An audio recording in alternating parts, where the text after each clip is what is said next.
स्पर्धा परीक्षांची तयारी करताना तुम्ही इंग्लिशचा खूप अभ्यास करता, परंतु परीक्षेमध्ये मार्क्स कमी पडतात का?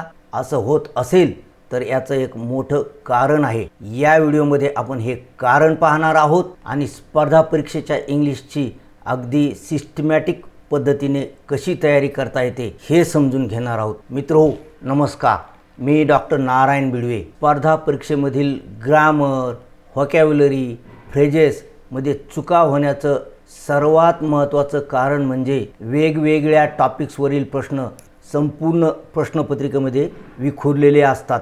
म्हणजे एका टॉपिकवरील प्रश्न एकामागे एक असे येत नाहीत. त्यामुळे कोणत्या टॉपिकमधील प्रश्न वारंवार विचारले जातात, म्हणजे कोणते टॉपिक्स महत्त्वाचे आहेत, कोणते प्रश्न रिपीट होतात हे तुम्हाला कळत नाही. म्हणून अनेक विद्यार्थी इंग्रजीची तयारी करून देखील इंग्लिशमध्ये कमी मार्क्स घेतात. म्हणून मी असा विचार केला की विद्यार्थ्यांची ही अडचण दूर करण्यासाठी संपूर्ण क्वेश्चन्स टॉपिक वाईज अरेंज केले तर, म्हणजेच संपूर्ण क्वेश्चन टॉपिकनुसार एकत्र ठेवले तर, आणि यामधूनच निर्मिती झाली स्पर्धा परीक्षा topic wise PYQs English grammar या पुस्तकाची. मी MPSC, TET आणि इतर सर्व स्पर्धा परीक्षांच्या 130 पेक्षा जास्त प्रश्नपत्रिकांचा अभ्यास केला आणि या सर्व प्रश्नपत्रिकांमधील प्रश्न टॉपिक वाईज या पुस्तकामध्ये ठेवलेले आहेत. उदाहरणार्थ टेन्सेसवरील सर्व प्रश्न टेन्सेस नावाच्या चॅप्टरमध्ये ठेवण्यात आलेले आहेत. तर सर्व प्रकारच्या फ्रेजेस आणि prepositional verbs, prepositional and other phrases नावाच्या चॅप्टरमध्ये ठेवण्यात आलेले आहेत. असे एकूण 61 इम्पॉर्टंट टॉपिक्स मी 61 चॅप्टर्समध्ये ठेवलेले आहेत. या प्रश्नपत्रिकांचा अभ्यास करताना मला आढळले की परीक्षा कोणतेही असो, या 61 टॉपिक्समधूनच त्या परीक्षेमध्ये प्रश्न विचारण्यात येतात. या परीक्षेमधील प्रत्येक प्रश्न अगदी सोप्या मराठीमध्ये समजून सांगितलेला आहे. उदाहरणार्थ पहा, या ठिकाणी प्रश्न आहे, this journal is published weekly. वीकलीला अंडरलाईन आहे आणि identify the part of speech of underlined अशी सूचना आहे. म्हणजे अंडरलाईन केलेल्या शब्दाचा पार्ट ऑफ स्पीच म्हणजे त्याची जात आपल्याला ओळखायची आहे. आता इथे उत्तर 3 आहे, म्हणजे हे ॲडव्हर्ब आहे. स्पष्टीकरण पहा, वीकली हे पब्लिश्ड या क्रियापदाला मॉडिफाय करते म्हणून ते ॲडव्हर्ब आहे. ते ॲडव्हर्ब का आहे हे या ठिकाणी समजून सांगितलेलं आहे. हा झाला एक प्रश्न.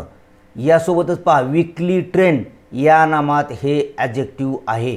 म्हणजे ॲडव्हर्ब म्हणून वीकलीचा जर वाक्यामध्ये उपयोग झाला तर ते व्हर्बला मॉडिफाय करते हे सांगितलेलं आहे. परंतु वीकली हे नाऊनच्या अगोदर देखील येऊ शकते, अशा वेळी मात्र ते ॲडजेक्टिव्ह असते. म्हणजेच या ठिकाणी या स्पष्टीकरणामध्ये 2 प्रश्नाची तुमची तयारी झालेली आहे. एक शिक्षक आणि स्पर्धा परीक्षेचा अभ्यासक म्हणून माझ्या असे लक्षात आले की प्रत्येक परीक्षेमध्ये अगदी त्याच टॉपिक्सवर प्रश्न विचारण्यात येतात. पहा, या ठिकाणी प्लुटॉक्रसी हा शब्द आहे, या ठिकाणी देखील प्लुटॉक्रसी हा शब्द आहे, या ठिकाणी देखील प्लुटॉक्रसीवर प्रश्न विचारण्यात आलेला आहे. म्हणजे प्लुटॉक्रसीवर या ठिकाणी 3 प्रश्न विचारण्यात आलेले आहेत.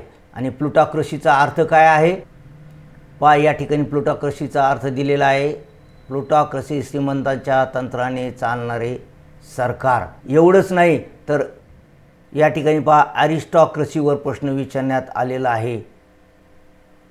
या ठिकाणी देखील ॲरिस्टॉक्रसीवर प्रश्न विचारण्यात आलेला आहे.